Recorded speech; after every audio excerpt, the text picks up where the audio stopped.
Isang mapagpalang araw po sa bawat isa sa inyo, mga mahal naming tagapakinig.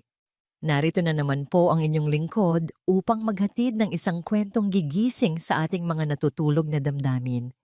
Sabi nila, ang bawat tahanan ay may itinatagong kwento. Ngunit paano kung ang kwentong yon ay isang lihim na kayang sumira o bumuo ng isang buong pamilya?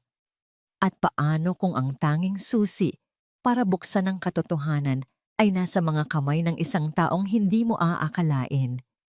Halina't pakinggan natin ang kwento ng Villa Esmeralda. Sa gitna ng malawak na salas, isang larawan ang tila humihigop sa lahat ng liwanag at atensyon. Ito ang unang napansin ni Liwayway Alcantara sa pagtapak niya sa marmol na sahig ng Villa Esmeralda. Isang babaeng may ngiting sinliwanag ng umaga, ngunit may bahid ng lungkot sa kanyang mga mata. Napakaganda niya. Tila isang diwata na napadpad sa mundo ng mga mortal. Hawak ang luma niyang bag na may lamang iilang pirasong damit at sandamakmak na pangarap para sa pamilya sa probinsya. Naramdaman ni Liwayway ang panliliit sa sarili. Ang bawat sulok ng mansyon ay sumisigaw ng karangyaan. Mula sa matatayog na haligi, sa naglalakihang salamin, hanggang sa eleganteng chandelier na animoy kumpol ng mga bituin. Ngunit sa kabila ng lahat ng kislap, may kakaibang lamig at bigat sa hangin. Isang katahimikan na hindi nakakapayapa, kundi nakakabingi. Sumunod ka sa akin, wika ng matandang mayordoma, si Manang Lorna, na hindi man lang siya tinapunan ng tingin. Ang boses nito ay kasing tigas ng mga muebles na nalagpasan nila. Sinundan niya ito, bawat hakbang ay maingat, takot na makabasag ng kahit anong hindi niya kayang bayaran. Ito na ang simula ng bago niyang buhay. Ang trabahong ito, ang pag-asa ng kanyang mga kapatid. Kailangan niyang maging maayos. Kailangan niyang magtagal. Habang naglalakad sila patungo sa hagdanan, isang malakas, ngunit kontroladong boses ang pumigil sa kanila. Siya na ba ang bago? Napalingon si Liwayway. Mula sa itaas ng malawak na hagdanan, isang lalaki ang dahan-dahang bumababa. Nakasuot ito ng mamahaling business suit, perpekto ang gupit ng buhok at matikas ang tindig. Ngunit ang mga mata nito, doon tumatak ang lahat. Ang mga matang yon ay tila nakakita na ng napakaraming bagay, ngunit wala nang ganang tumingin pa. Pagod, malungkot, malamig. Opo, Senyor Gideon, siya po si Liwayway. Sagot ni Manang Lorna, bahagyang nakayuko. Tumayo si Gideon Montenegro sa harap niya. Mas matangkad dito sa malapitan at ang presensya nito ay tila kayang punuin ang buong silid. Tiningnan siya nito mula ulo hanggang paa. Isang tingin na walang emosyon na para bang sinusuri ang isang bagay na bibilhin. Ako si Gideon Montenegro, sabi nito sa baritonong boses. Gawin mo lang ang trabaho mo at magkakasundo tayo. Ang tanging hinihiling ko sa bahay na ito ay kaayusan at katahimikan. Malinaw ba? Oo po, sir. Halos pabulong na sagot ni Liwayway. Hindi makatingin ng diretso sa mga mata nito. Tumangulang ito at nagpatuloy sa paglakad. Dala-dala ang bigat ng buong mundo sa kanyang mga balikat. Nang makalayo na si Gideon, doon lang nakahinga ng maluwag si Liwayway. Ngunit ang ginhawang iyon ay panandalian lang. Mula sa likod ng isang malaking haligi, isang maliit na anino ang lumabas. Isang batang lalaki, mga 8 taong gulang, na may hawak na laruang kotse. Ang mukha nito ay parang isang anghel. Ngunit ang mga mata nito ay kasing lungkot ng sa kanyang ama. Lumuhod si Liwayway para magpantay sila. Hello, sabi niya sa pinakamalumanay niyang boses. Ako si Liway. Ikaw, anong pangalan mo? Tiningnan lang siya ng bata. Walang salita. Walang ngiti. Tanging isang titig na malalim at puno ng pag-iingat. Siya si Lino, ang uniko hiho ni Senyor Gideon. Bulong ni Manang Lorna sa likod niya. Huwag mo nang subukang kausapin. Matagal na siyang hindi nagsasalita. Parang may kung anong tumusok sa puso ni Liwayway. Isang batang ganito kaguwapo, sa isang bahay na ganito kalaki, ngunit nababalot ng ganitong klaseng kalungkutan. Hindi pinansin ni Lino ang pagbati niya. Sa halip, dahan-dahan itong naglakad, patungo sa gitna ng salas, patungo sa larawan ng magandang babae.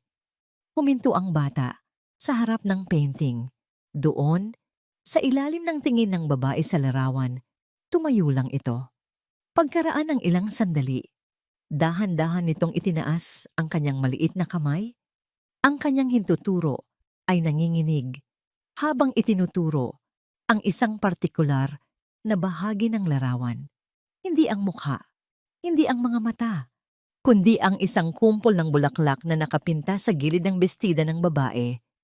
Nanatili itong ganoon, nakaturo, tahimik, tila may isinisigaw ang kanyang mga mata na hindi kayang bigkasin ng kanyang mga labi. Pinanood ni Liwayway ang eksena. Si Manang Lorna ay nagbuntong hininga lang na para bang sanay na. Ngunit para kay Liwayway, may kung anong mali. May kung anong misteryo sa kilos ng bata. Hindi ito isang simpleng pagturo lang. Ito ay isang pagsusumamo. Sa mga sumunod na oras, habang nililinis ni Liwayway ang mga kasangkapan, hindi maalis sa isip niya ang batang si Lino at ang larawan ni Tala, ang pangalan ng yumaong asawa ni Gideon. Ayon kay Manang Lorna, nang siya na ang naatasang magpunas ng alikabok sa mga painting, hindi niya napigilang huminto sa harap ng larawan ni Tala. Tinitigan niya itong mabuti. Ang mga bulaklak na itinuturo ni Lino ay kakaiba, hindi pamilyar.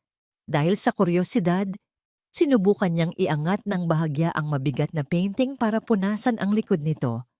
Sa pag-angat niya, may napansin siyang mga salitang nakaukit sa lumang kahoy ng frame. Maliit lang, halos hindi na mabasa dahil sa alikabok at katagalan. Pinunasan niya ito gamit ang dulo ng kanyang daliri. At doon, sa ilalim ng maninipis na sinag ng araw na tumatagos sa bintana, nabasa niya ang mga salita. Kung saan namumulaklak ang hiraya. Kung saan namumulaklak ang hiraya. Paulit-ulit na tumatakbo ang mga salitang iyon sa isip ni Liwayway na para bang isang kantang hindi niya maiwaksi. Hiraya. Isang salitang malalim, puno ng kahulugan, ngunit hindi niya mawari kung ano. Ang alam niya lang, ang simpleng paglilinis niya ng alikabok ay nagbukas ng isang pinto. Isang pinto na hindi niya sigurado kung dapat ba niyang pasukin. Kinabukasan, sinubukan niyang maging normal. Nagwalis siya, nagpunas, nagluto. Ngunit ang kanyang mga mata ay palihim na sumusukulyap sa bawat kasambahay. Sinusubukang humanap ng isang mukhang mapagkakatiwalaan, isang taong maaaring may alam sa lihim ng pamilya Montenegro. Nakita niya ang pagkakataon nang matiyempuhan niya sa hardin si Aling Nena, isa sa mga pinakamatagal ng katulong sa mansyon, habang nagdidilig ito ng mga rosas. Dahan-dahan siyang lumapit, may dalang isang basong malamig na tubig. Aling Nena, para po sa inyo. Alok niya na may kasamang nangiti. Ay, salamat Hija, sagot ng matanda. Pinunasan ang pawis sa noo. Napakabait mo namang bata. Umupo si Liwayway sa isang maliit na bangko sa tabi nito. Ito na ang pagkakataon. Aling Nena, matagal na po ba kayo rito? Ay oo, mula pa noong kinasal si Senyor Gideon at ang senyora, si Ma'am Tala. Sa pagbanggit ng pangalan, tila may aninong dumaan sa mukha ni Aling Nena. Ang kaninang sigla sa kanyang mga mata ay bahagyang kumupas. Napakaganda po niya, sabi ni Liwayway, tumutukoy sa larawan. At napakabuti raw po. Higit pa sa maganda, higit pa sa mabuti, sagot ni Aling Nena. Ang boses ay halos pabulong na. Siya ang liwanag ng bahay na ito. Nang mawala siya, nawala na rin ang lahat ng kulay. Naglakas loob si Liwayway. Ano po ba talaga ang nangyari sa kanya? Biglang nabitawan ni Aling Nena ang hawak niyang pandilig. Kumalatog ito sa sementadong daanan. Ang mukha niya ay namutla. Mabilis siyang lumingon sa paligid. na para bang may nakikinig sa kanila kahit silang dalawa lang ang naroon. Huwag kang magtanong ng mga bagay na matagal nang ibinaon sa limot, Hija. Nanginginig ang boses ng matanda. Mapapahamak ka lang. Pero Aling Nena, may nakita po kasi ako sa likod ng painting niya. May nakasulat na Hiraya. Hindi na niya natapos ang kanyang sasabihin. Hinawakan ni Aling Nena ang kanyang braso. Ang pagkakahawak ay mahigpit at malamig. Huwag mong buhayin ang mga patay, Liwayway. Mariin nitong sabi. Ang mga mata ay nanlalaki sa takot.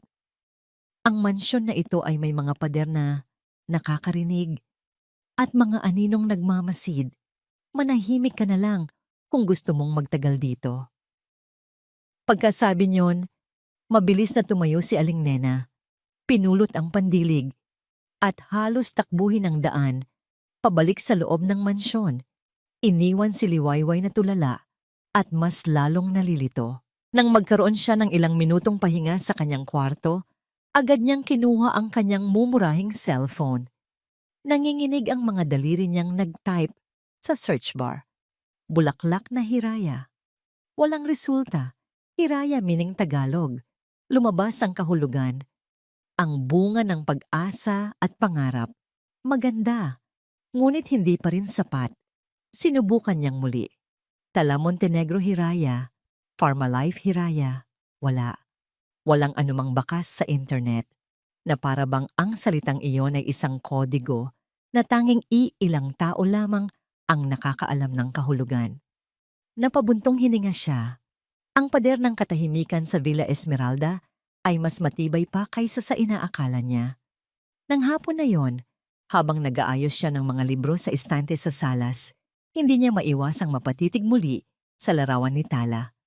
Ang mga mata nito sa pintura ay tila nangungusap, humihingi ng tulong. Napakabuhay, napakatotoo.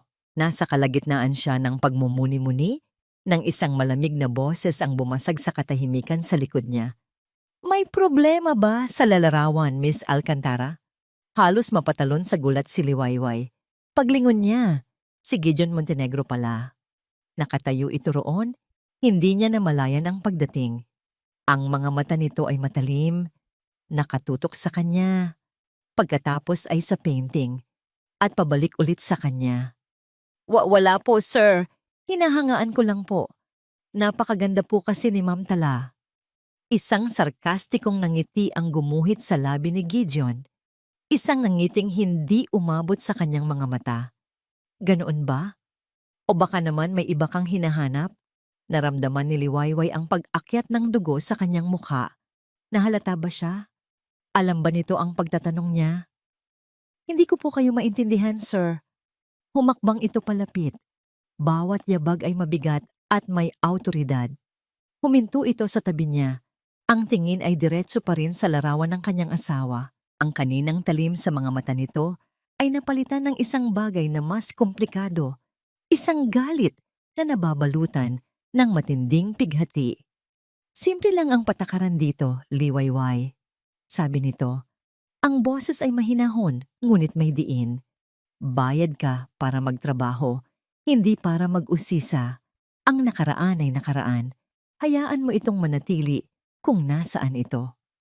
Patawad po, sir. Hindi na po mauulit. Sabi ni Liwayway na kayuko. Tumingin ito sa kanya. At sa isang saglit, sa isang iglap, nakita ni Liwayway ang isang guhit ng sakit sa mga mata nito. Isang sakit na pilit tinatago sa ilalim ng maskara ng pagiging malamig at walang pakialam. Ngunit ganoon din kabilis itong nawala.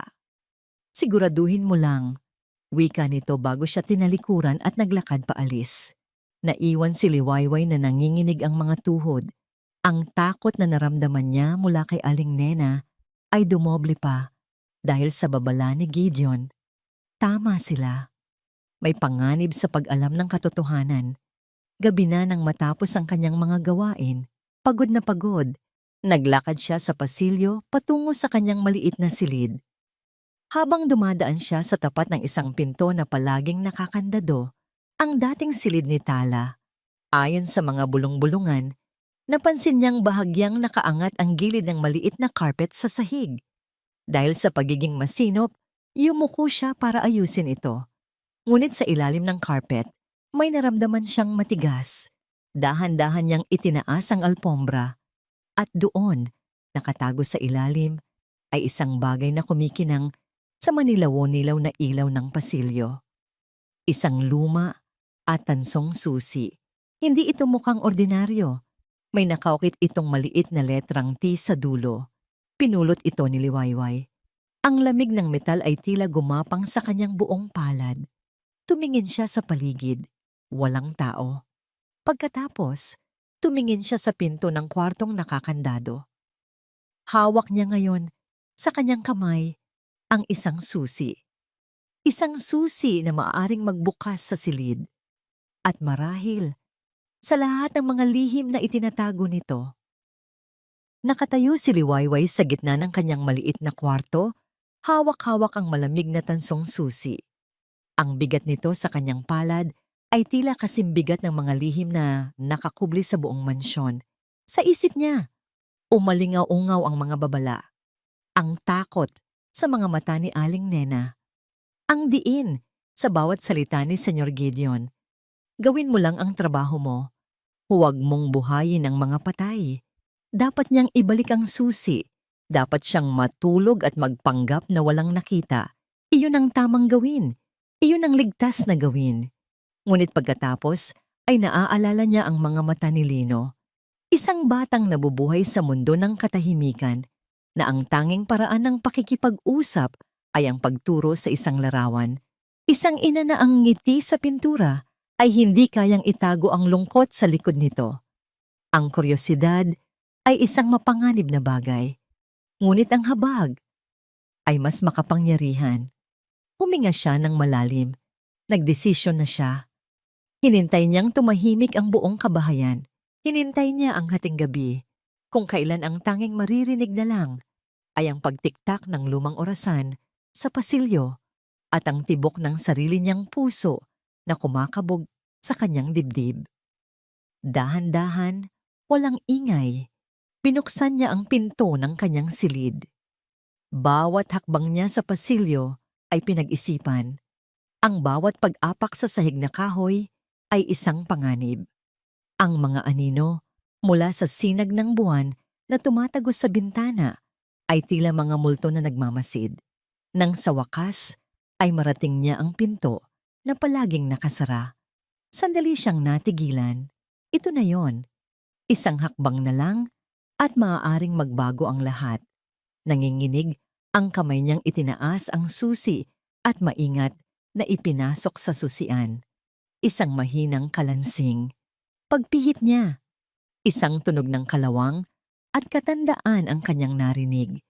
Isang matinis na kriik na sa katahimikan ng gabi ay parang isang sigaw. Napapikit siya, naghihintay na may makarinig, na may sisigaw ng, "Sino yan?" Ngunit wala. Tanging katahimikan. Dahan-dahan niyang itinulak ang pinto. Isang amoy ang sumalubong sa kanya. Amoy ng alikabok, ng mga bagay na matagal nang hindi nasisikatan ng araw. Ngunit sa ilalim niyon, may isang pamilyar na halimuyak. Sampagwita, ang paboritong bulaklak ng kanyang ina. Nang buksan niya ang switch ng ilaw, isang mahinang liwanag ang gumapang sa buong silid. Napahawak siya sa kanyang bibig. Ang kwarto ay natatakpan ng manipis na puting alikabok, na para bang ang oras ay huminto rito maraming taon na ang nakalipas. Ang kama ay maayos pa rin ang pagkakalapat ng kumot. Sa ibabaw ng tokador, may mga bote pa ng pabango. At sa loob ng nakabukas na aparador, nakasabit pa ang mga elegante at magagandang bestida, na para bang naghihintay lang sa pagbabalik ng kanilang may-ari. Hindi ito ang silid ng isang taong pumanaw. Ito ang silid ng isang taong bigla na lang umalis. Naglakad si Liwayway sa loob, ang kanyang mga daliri ay marahang dumadampi sa mga bagay-bagay, sa isang suklay na may iilang hibla pa ng buhok, sa isang aklat na may nakatuping pahina. Para siyang isang magnanakaw sa isang sagradong lugar. Sa tabi ng kama, sa ibabaw ng isang maliit na mesa, may isang kahon na yari sa kahoy ng nara. Hindi ito gaanong malaki, ngunit tila may kakaibang bigat. Nang buksan niya ito, isang koleksyon ng mga alaala ang tumambad sa kanya. May mga sketch, mga guhit ng iba't ibang uri ng bulaklak, lalo na ng kakaibang bulaklak na nasa painting. May mga lumang litrato, si Tala at si Gideon noong masaya pa sila. Ang mga ngiti ay abot tenga. Si Tala habang karga-karga ang sanggol na si Lino. Sa ilalim ng mga ito may isang maliit na leather-bound diary. Nanginginig ang mga kamay niyang binuklat ito. Ang sulat kamay ni Tala ay maganda at pino. Ang mga unang pahina ay puno ng pagmamahal. Mahal na mahal ko si Gideon. Sa kanya ko nakita ang aking bukas. Nakakatawa ang maliit na ilong ng aking Lino. Siya ang aking munting anghel. Pabilis ng pabilis ang pagbuklat ni Liwayway. Ngunit habang papalapit sa dulo, nagbabago ang tono ng mga isinulat. Nagiging mas maikli, mas balisa. At doon, sa ilalim ng isang tumpok ng mga papel, nakita niya ang isang litrato na hindi kabilang sa masasayang alaala. Isang litrato ni Tala, kasama ang isang lalaking pamilyar sa kanya, si Arturo Valderrama, ang business partner ni Gideon na madalas niyang makita sa mga retrato sa opisina. Sa litrato, sila ay nakatayo sa labas ng isang gusali na may nakasulat na PharmaLife Innovations. Ngunit hindi sila mukhang masaya. Si Tala ay tila galit, ang mga kamay ay nakakuyom. Si Arturo naman ay may isang nangiti sa labi, isang namang ngiting mapang-asar at puno ng pagbabanta. Isang kaba ang gumapang sa dibdib ni Liwayway. May mali. May napakamaling nangyayari. Binuklat niya ang diary sa pinakahuling pahina na may sulat. Ang mga letra ay magulo. Mabilis ang pagkakasulat na parabang isinulat sa gitna ng matinding takot at pagmamadali. Iilang salita lang, ngunit sapat na para manindig ang lahat ng balahibo sa kanyang katawan. PharmaLife, Valderrama. Hindi siya titigil. Kailangan kong protektahan si Lino. Para kay Gideon Montenegro, ang kanyang opisina sa loob ng Villa Esmeralda, ang kanyang santuaryo. Dito, ang lahat ay may kaayusan. Ang mga dokumento ay nakasalansan ng perpekto. Ang mga numero sa computer screen ay sumusunod sa lohika. Ang mundo sa labas ay magulo at puno ng mga emosyong hindi niya kayang kontrolin. Ngunit dito sa loob, siya ang hari. Siya ang may hawak ng lahat. Sa isang sulok ng kanyang malawak na mesa, isang monitor ang nagpapakita ng iba't ibang anggulo ng mansyon. Ang mga security camera. Hindi ito para sa mga magnanakaw. Ito ay para sa kanyang sariling kapayapaan ng isip. Isang paraan upang masigurado na ang katahimikang pilit niyang itinayo sa loob ng 8 taon ay hindi magigiba. Ngunit sa nakalipas na mga araw, ang monitor na yon ay nagbibigay sa kanya ng pag-aalala sa halip na kapayapaan. At ang dahilan ay may isang pangalan. Liwayway Alcantara. Nakita niya ito. Nakita niya kung paano ito napatitig ng matagal sa larawan ni Tala. Nakita niya ang palihim nitong pakikipag-usap kay Aling Nena sa hardin at ang takot sa mukha ng matandang katulong pagkatapos. At kanina lang, nakita niya itong nakatayo sa tapat ng nakakandadong silid ng kanyang asawa. Ang mga mata ay puno ng pag-uusisa. Isang ordinaryong tsismosa lang ba? O may mas malalim na dahilan, isang inis ang nagsimulang kumulo sa kanyang kalooban. Inis na hinaluan ng isang pamilyar na kaba. Ang mga pader na itinayo niya sa paligid ng kanyang nakaraan ay nagsisimula nang magkaroon ng mga bitak at ang babaeng iyon ang tila martilyong unti-unting sumisira rito. Muli niyang ibinaling ang tingin sa monitor. Naroon si Liwaywa. Inaayos ang mga halaman malapit sa larawan. Napaka-inosente ng kanyang itsura, ngunit alam ni Gideon na ang pinakamapanganib na lason ay madalas nakatago sa pinakamagandang sisidlan. ang larawan. Ang lahat ay nagsisimula at nagtatapos sa larawang iyon. Napapikit si Gideon. Agad, bumalik ang isang alaala na pilit niyang ibinabaon sa pinakamadilim na sulok ng kanyang isipan. 8 taon na ang nakalipas. Nakaupo siya sa isang malamig na leather na upuan sa loob ng opisina ni Arturo Valderrama. Ang amoy ng antiseptic at mamahaling sigarilyo ay nangingibabaw sa hangin. Sa ibabaw ng mesa ni Arturo ay isang folder. Sa loob niyon, ang lahat ng ebidensyang tinipon ni Tala laban sa Pharmalife. Matapang ang asawa mo, Gideon, at hangal, sabi ni Arturo. May isang ngisi sa kanyang mga labi. Akala niya ba kaya niyang banggain ang isang higante? Anong gusto mo, Art? Maring tanong ni Gideon. Ang mga kamay ay nakakuyom sa ilalim ng mesa. Sumandal si Arturo sa kanyang upuan, tila isang haring nakatingin sa isang alipin. Simple lang, patahimikin mo si Tala. Patigilin mo siya. Kung hindi, huminto ito at kinuha ang isang picture frame mula sa kanyang mesa. Isang litrato ni Lino noong ito ay 5 taong gulang, masaya at nakangiti. Alam mo naman, maraming aksidente ang pwedeng mangyari sa isang batang tulad niya. Baka madulas sa hagdan o malunod sa swimming pool. Sayang naman. Sa sandaling iyon, gumuho ang mundo ni Gideon. Ang banta ay hindi lang salita. Nakita niya ito sa mga mata ni Arturo, ang kawalan ng kaluluwa, ang kakayahang gawin ang anumang sinasabi nito.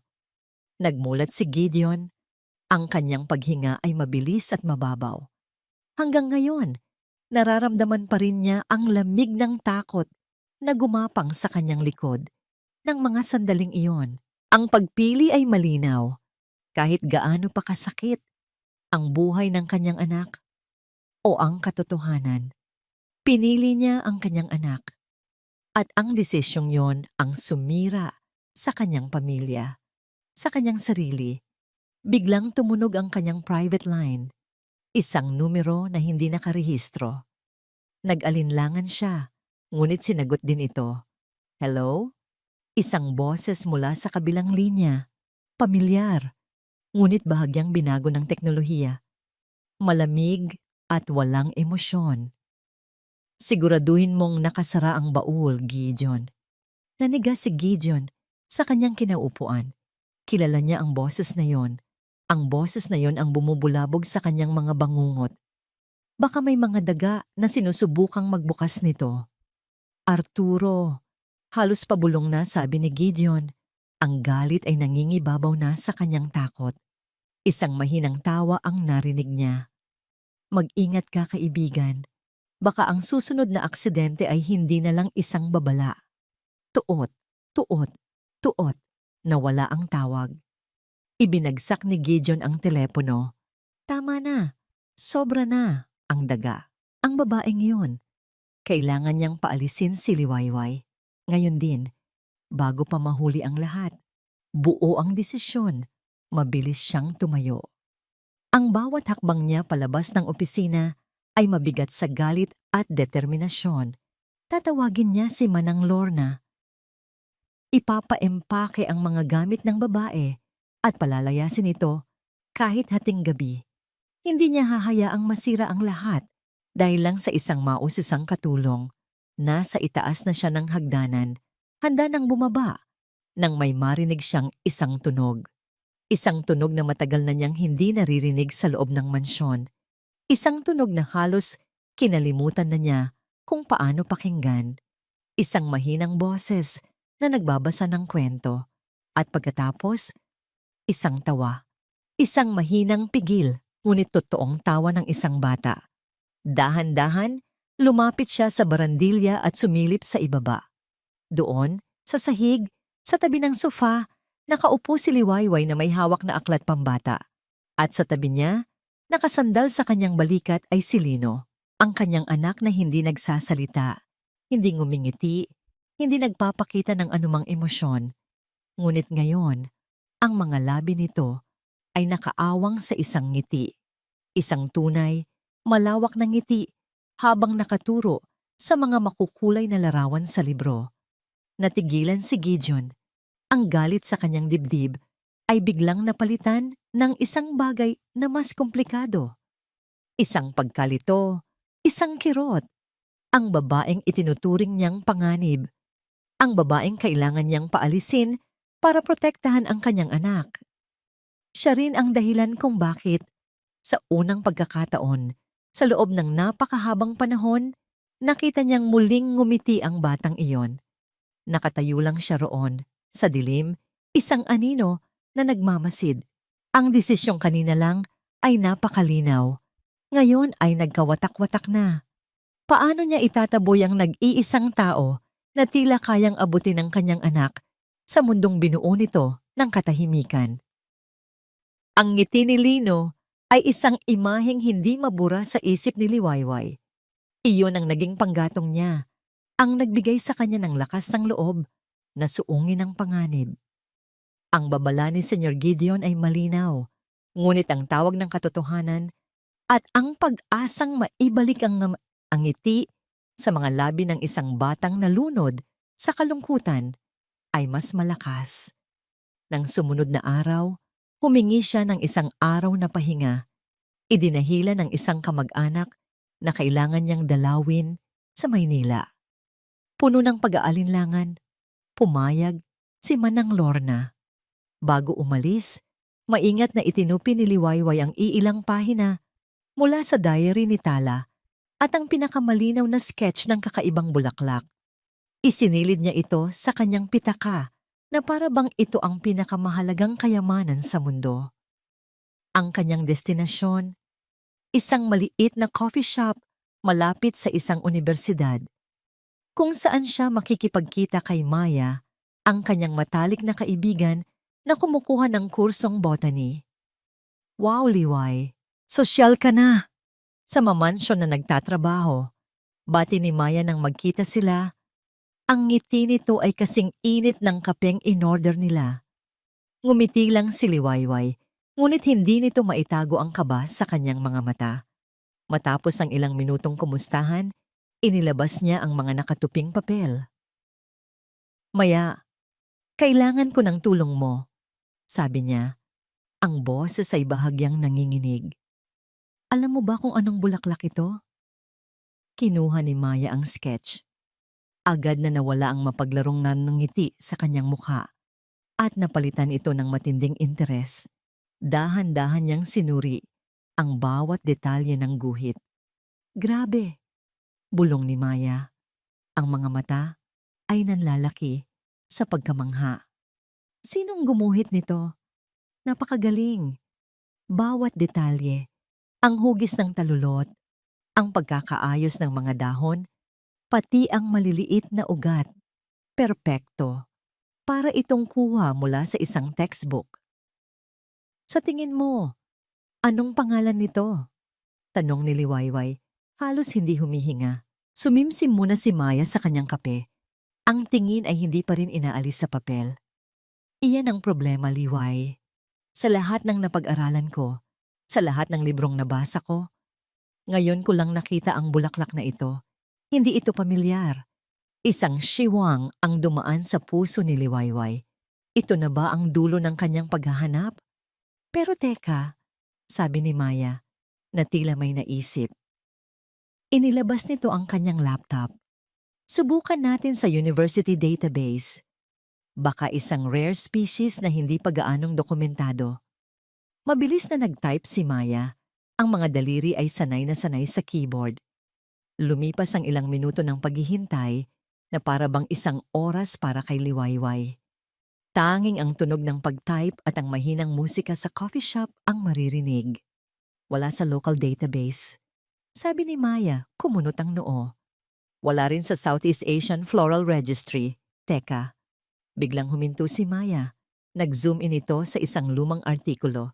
Isang research paper na naka-archive sa isang international journal. Ang artikulo ay tungkol sa mga undiscovered flora sa mga isolated na isla sa Pilipinas. At doon, sa isang maliit, medyo malabong litrato, naroon ang bulaklak. Ito na. Halos pasigaw na, sabi ni Maya. Ano yan? Anong pangalan? Nagmamadaling tanong ni Liwayway. Umiling si Maya. Wala itong opisyal na pangalan. It's an undocumented species of the hibiscus family. Ayon sa researcher na sumulat nito, isang beses lang niya itong nakita. Sa isang partikular na lugar lang daw ito tumutubo. Saan? Tanong ni Liwayway. Ang puso niya ay kumakarera na. Ikinasa ni Maya ang mapa sa kanyang screen. Itinuro niya ang isang maliit na tuldok sa gitna ng karagatan, malayo sa mga pangunahing isla. Dito, sabi ni Maya, isang maliit, pribadong isla. Bihira ang nakakapunta roon. Ang pangalan ng islang, nakatala sa lumang mapa ng researcher, ay Isla Hiraya. Sa sandaling iyon, tila huminto ang mundo ni Liwayway. Hiraya. Ang salitang nakaukit sa likod ng painting. Ang salitang isinulat ni Tala. Ang painting. Ang pagturo ni Lino. Ang sulat sa likod ng frame. Kung saan namumulaklak ang Hiraya. At ngayon, isang islang may parehong pangalan. Kung saan tumutubo ang isang bulaklak na walang ibang nakakakilala. Hindi ito pwedeng maging isang pagkakataon lang. Ang lahat ng piraso ng puzzle ay biglang nagkabit-kabit sa kanyang isipan. Bumubuo ng isang larawan na parehong nakakagulat at nakakatakot. Hindi namatay si Tala Montenegro. Itinago siya. O marahil, nagtago siya. At ang painting, ang bulaklak, ang salitang Hiraya. Iyon ang kanyang mensahe. Iyon ang kanyang mapa. Iyon ang kanyang sigaw ng tulong na sa loob ng 8 taon, tanging ang kanyang munting anak lang ang nakakarinig. Liway? Okay ka lang? Namumutla ka? Tanong ni Maya, puno ng pag-aalala. O, pilit na nangiti ni Liwayway habang mabilis na inaayos ang kanyang mga gamit. Ang utak niya ay tumatakbo na. Salamat, Maya. Malaking tulong ito. Kailangan ko nang umalis. Nagmamadali siyang nagpaalam at lumabas ng coffee shop. Iniwan si Maya na nagtataka. Ang kaba sa kanyang dibdib ay napalitan ng isang kakaibang tapang. Kailangan niyang bumalik sa mansyon. Kailangan niyang gumawa ng paraan. Habang naglalakad siya patungo sa sakayan ng jeep, isang pakiramdam ng pagiging obserbado ang gumapang sa kanyang likuran. Lumingon siya, ngunit wala namang kakaiba. Mga estudyante, mga naglalakad. Ipinagsawalang bahala niya ito bilang paranoia lang. Nakasakay na siya ng jeep at pauwi na. Habang nakatingin sa labas ng bintana, sinubukan niyang buuin ang mga susunod na hakbang sa kanyang isip. Paano niya sasabihin ito? Kanino siya lalapit? Sa salamin sa gilid ng driver, isang itim na kotse ang nahagip ng kanyang mga mata. Tinted ang mga salamin nito. Hindi niya ito pinansin sa una. Ngunit nang lumiko ang jeep, lumiko rin ito. Nang huminto ang jeep para magbaba, huminto rin ito sa di kalayuan. Isang malamig na takot ang nagsimulang kumalat sa kanyang mga ugat. Pinilit niyang pakalmahin ang sarili. Nagkakataon lang siguro. Ngunit nang bumaba na siya sa kanto malapit sa Villa Esmeralda, bumagal din ang takbo ng itim na kotse. Dahan-dahan itong dumaan sa tapat niya. Ang makina ay halos walang ingay. Hindi niya makita kung sino ang nasa loob, ngunit ramdam na ramdam niya ang mga matang nakatutok sa kanya mula sa likod ng madilim na salamin. Napatigil siya sa paglalakad. Ang kanyang paghinga ay halos mapatid. Ang itim na kotse ay huminto saglit sa dulo ng kalye, bago tuluyang umandar at mawala sa paningin. Ngayon, sigurado na siya, hindi ito pagkakataon. May sumusunod sa kanya. Ang paghahanap niya sa katotohanan ay hindi na lang isang simpleng pag-uusisa. Isa na itong mapanganib na laro. At siya sa ayaw at sa gusto niya ay isa ng manlalaro. Ang takot ay parang isang malamig na kamay na humahaplos sa batok ni Liwayway habang naglalakad siya pabalik sa tarangkahan ng Villa Esmeralda. Ang itim na kotse. Ang mga matang hindi niya nakita ngunit naramdaman. Bawat hakbang niya papasok sa mansyon ay tila isang hakbang papalapit sa bibig ng leon. Pinilit niyang maging normal. Ngumiti siya sa gwardiya. Binati niya si Manang Lorna. Ngunit ang kanyang puso ay walang tigil sa pagtambol. Isang ritmong puno ng pangamba. Alam niyang hindi na siya maaaring mag-isa sa laban na ito. May isang tao siyang kailangang kausapin. Isang tao na maaaring magalit. Maaring parusahan siya. Ngunit siya rin ang may pinakamalaking karapatang malaman ng lahat. Si Gideon Montenegro. Gabi. Tahimik na ang buong bahay. Ang tanging liwanag na lang ay nagmumula sa ilalim ng pinto ng opisina ni Gideon. Huminga ng malalim si Liwayway. Kumatok siya ng 3 beses. Mahina, ngunit buo. Pasok. Ang boses mula sa loob ay pagod at walang sigla. Dahan-dahan niyang pinihit ang seradura at pumasok sa silid. Nakaupo si Gideon sa likod ng kanyang malaking mesa. Ang mukha ay bahagyang natatanglawan ng ilaw mula sa kanyang laptop. Hindi man lang ito nag-angat ng tingin. Ano ang kailangan mo? Gabi na. Inilapag ni Liwayway ang mga papel sa ibabaw ng makintab na mesa. Ang sketch ng bulaklak, ang kopya ng research paper, at ang mapa na nagtuturo sa Isla Hiraya. Kailangan po nating mag-usap, sir. Sa wakas, nag-angat ng tingin si Gideon. Nakita niya ang mga papel. Kumunot ang kanyang noo. Pagkatapos, tumingin ito kay Liwayway at sa unang pagkakataon, nakita ni Liwayway ang isang bagay sa mga mata nito bukod sa lamig at lungkot, pagkabigla at takot. Saan mo nakuha ang mga yan? Tanong nito. Ang bawat salita ay may diin na para bang isang bombang anumang oras ay maaaring sumabog. Hindi na po yan ang mahalaga, sir. Matatag na sagot ni Liwayway, nagulat sa sariling tapang. Ang mahalaga po ay kung ano ang ibig sabihin ng mga ito. Ang bulaklak, ang isla, ang pangalang Hiraya. Buhay po si Ma'am Tala, hindi ba? Ang tanong ay binitiwan sa hangin, mabigat at puno ng akusasyon. Tumayo si Gideon. Ang kanyang katahimikan ay mas nakakatakot kaysa sa anumang sigaw. Dahan-dahan siyang lumakad paikot sa kanyang mesa, papalapit kay Liwayway, na parang isang predator na sinusukol ang kanyang biktima. Hindi mo alam ang pinapasok mo, sabi nito sa isang mapanganib na bulong. Umalis ka na sa pamamahay na ito. Ngayon din, kalimutan mo ang lahat ng nalaman mo kung gusto mo pang mabuhay ng mapayapa. Paano po ako aalis? Sumbat ni Liwayway, ang luha ay nagsisimula nang mamuo sa kanyang mga mata. Paano ko po kakalimutan? Gayong araw-araw, nakikita ko si Lino na tinuturo ang larawan ng kanyang ina na para bang sinasabi niya sa ating lahat, hanapin niyo siya, tulungan niyo siya. Paano niyo po natiis na makita ang sarili-rili ninyong anak na nagkakaganoon sa loob ng 8 taon?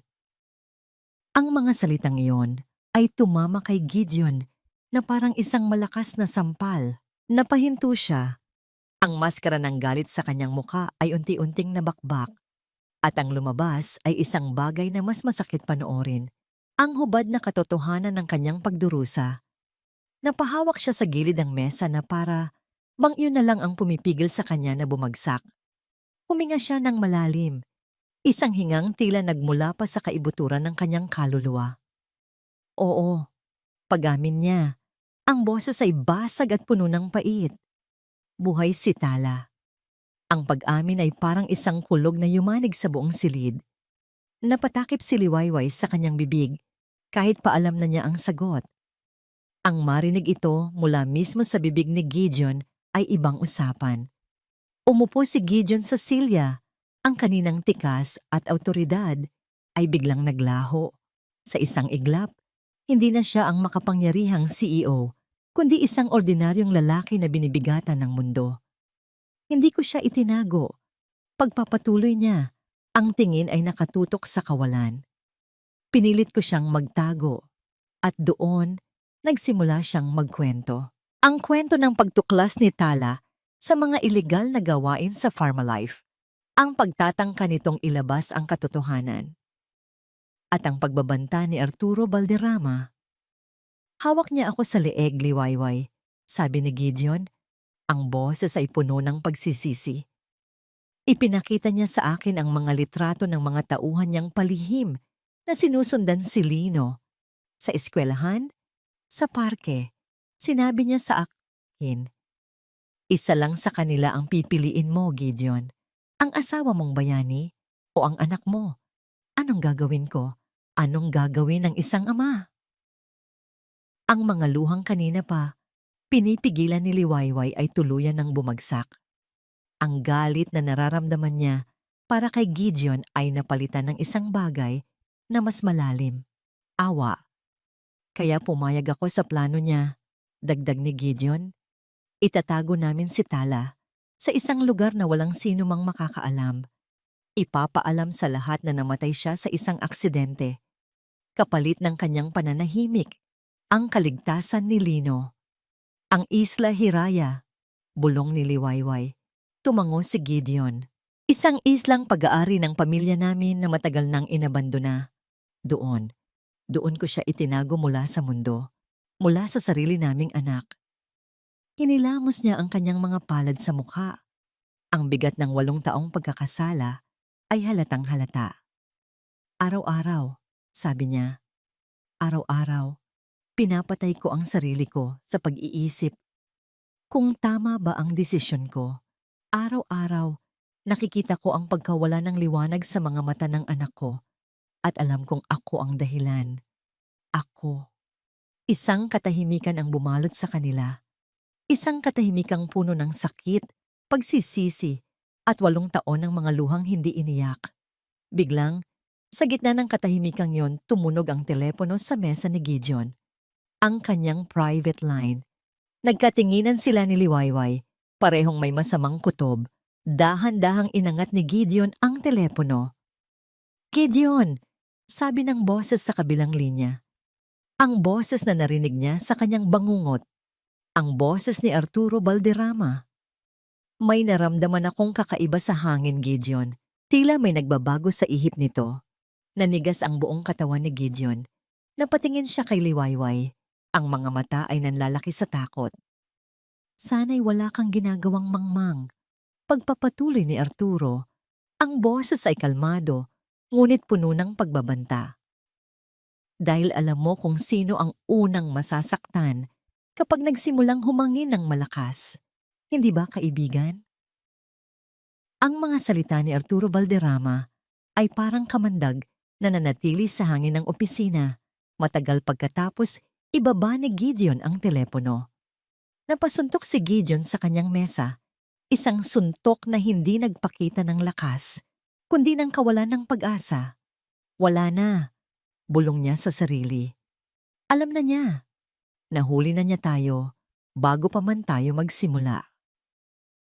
Ang pader na kanyang itinayo sa loob ng 8 taon ay gumuho na. Ang takot na minsan nang nagtulak sa kanya na isuko ang asawa ay muling bumabalik.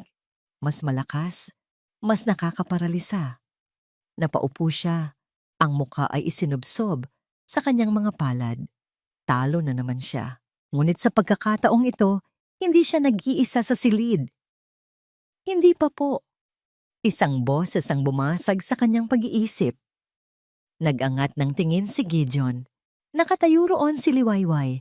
Ang mga luha ay tuyo na sa kanyang pisngi, napalitan ng isang determinasyon na hindi niya inaasahan. Ang mga mata nito, bagamat may bahid pa rin ng takot, ay nagniningning sa katatagan. Hindi pa po tayo talo, sir. Pag-uulit niya. Ang tawag niya ay isang pahiwatig. Hindi pa niya alam ang lahat, pero nakakaramdam na siya. Ibig sabihin, may oras pa tayo. Kaunti na lang, pero meron pa. Ang simpleng lohika sa mga salita ni Liwayway ay parang isang sampal na gumising kay Gideon mula sa kanyang pagkataranta. Tumingin siya sa babae, isang simpleng kasambahay na ilang araw pa lang niyang kilala. Ngunit tila mas matapang pa kaysa sa kanya. Sa isang iglap, Isang matinding hiya ang kanyang naramdaman. Hiya sa sarili niyang kaduwagan. Tumayo siya. Mas matatag na ngayon. Ang takot ay naroon pa rin, ngunit sa ilalim nito, isang bagong apoy ang nagsimulang mag-alab. Ang apoy ng isang ama na pagod ng matakot. Tama ka, sabi ni Gideon. Ang boses ay mas buo na. Kailangan nating kumilos. Ngayon na. Ang sumunod na oras ay ginugol nila sa pagbuo ng isang plano. Ang opisina ni Gideon, na dati simbolo ng kanyang pag-iisa, ay naging isang war room. Ang dating amo at katulong ay naging dalawang general na naghahanda para sa pinakamahalagang laban ng kanilang buhay.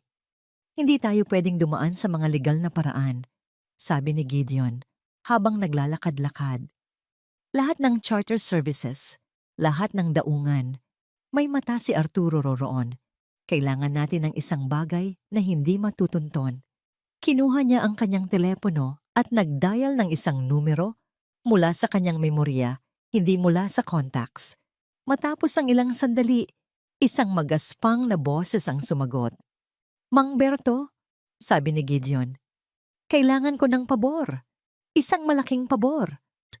Nakinig si Liwayway habang nakikipag-usap si Gideon sa Tagalog na may halong dialektong probinsyal, walang papeles, walang tanong-tanong. Isang bangka na kayang maglayag sa gabi, sapat para sa 2 tao, patungo sa isang islang hindi madalas puntahan. Pagkatapos ng ilang minutong negosasyon, ibinaba ni Gideon ang telepono. Bukas ng madaling araw, sabi niya kay Liwayway, may maghihintay sa atin sa isang maliit at abandonadong daungan sa Batangas. Siya na ang bahala sa lahat. Ngayon, si Liwayway naman. Kailangan ko pong gumawa ng dahilan para makaalis ng hindi naghihinala si Manang Lorna at ang iba pa. Anong gagawin mo? Tatawag po ako sa bahay mamaya. Sasabihin ko na biglang nagkasakit si nanay at kailangan kong umuwi sa probinsya ng ilang araw. Ito lang ang paraan para hindi sila magtanong pa.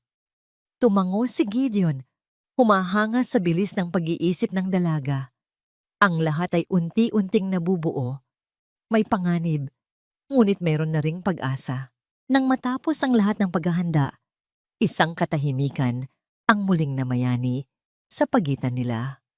Hating gabi na, ang adrenaline ay unti-unti nang nawawala at ang bigat ng kanilang gagawin ay muling bumabalik.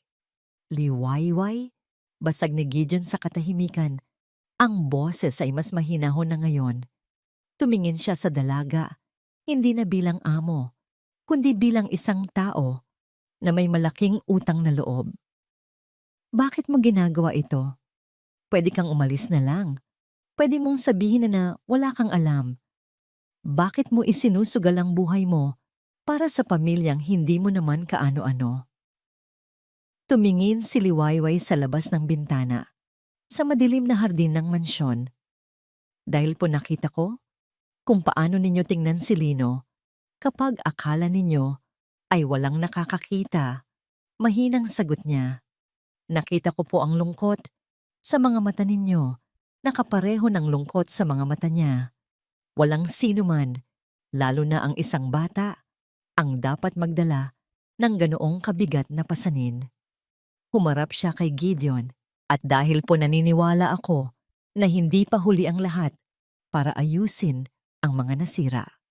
Isang bagay ang natinag sa loob ni Gideon. Sa loob ng 8 taon, ang tingin sa kanya ng mga tao ay takot, respeto o awa. Ngunit ngayon nang ulit may isang taong tumingin sa kanya at nakakita ng pag-asa. Salamat. Halos pabulong na, sabi ni Gideon. Sa loob ng maraming taon, mag-isa kong kinikimkim ang lahat ng ito. Akala ko, iyon ang tama. Akala ko, iyon ang magliligtas sa kanila. Pero nabulag ako ng takot. Lumapit siya sa bintana at tumayo sa tabi ni Liwayway. Binigyan mo ako ng lakas ng loob na itama ang pagkakamali ko. Ano man ang mangyari, habang buhay ko, iyong tatanawing utang na loob. Kinaumagahan, Ang lahat ay ayon sa plano. Nagpaalam si Liwayway kay Manang Lorna. Dala ang isang maliit na bag. Si Gideon naman ay nagdahilang may importanteng business meeting sa labas ng syudad. Ang kanilang mga sasakyan ay magkahiwalay na aalis at magkikita na lang sa isang tagong lugar bago tumuloy sa Batangas. Nasa may pintuan na sila, handa nang umalis, nang isang pamilyar na itim na kotse ang pumasok sa gate at huminto sa harap ng mansyon. Ang parehong kotse na sumunod kay Liwayway. Bumukas ang pinto ng kotse at isang lalaking naka-Amerikana ang lumabas. Magalang itong ngumiti, ngunit ang mga mata nito ay malamig at mapanuri. Nagkatinginan si Gideon at Liwayway, ang kanilang mga puso ay biglang nagyelo. Senyor Montenegro, magandang umaga po. Bati ng lalaki. Pinapunta po ako ni Sir Arturo. Isang routine security check lang po. Gusto lang niyang masigurado na ang lahat ay maayos at ligtas dito sa mansyon. Tumingin ang lalaki mula kay Gideon na may hawak na briefcase patungo kay Liwayway na may daladalang bag. Ang ngiti nito ay bahagyang lumapad. Mukhang may mga paalis yata. Ang ngiti ng tauhan ni Arturo ay kasing kinis ng kanyang sapatos, ngunit kasing talim ng isang patalim. Naramdaman ni Liwayway ang panlalamig ng kanyang mga kamay. Ito na ang katapusan. Isang maling galaw, isang maling salita, at ang kanilang maingat na binuong plano ay guguho na parang isang kastilyong buhangin. Ngunit sa tabi niya, nakita niya ang pagbabago kay Gideon Montenegro. Ang kaninang kaba sa mga mata nito ay napalitan ng isang malamig at matigas na awtoridad. Ang awtoridad ng isang CEO na sanay humarap sa mga buwitre. Oo, aalis sila. Kalmadong sagot ni Gideon. Ang boses ay walang bahid ng anumang pag-aalinlangan. Humarap siya sa lalaki. Itong si Liwayway ay uuwi sa kanilang probinsya. May emergency sa pamilya. At ako naman ay may board meeting sa Cebu. Ano ang problema?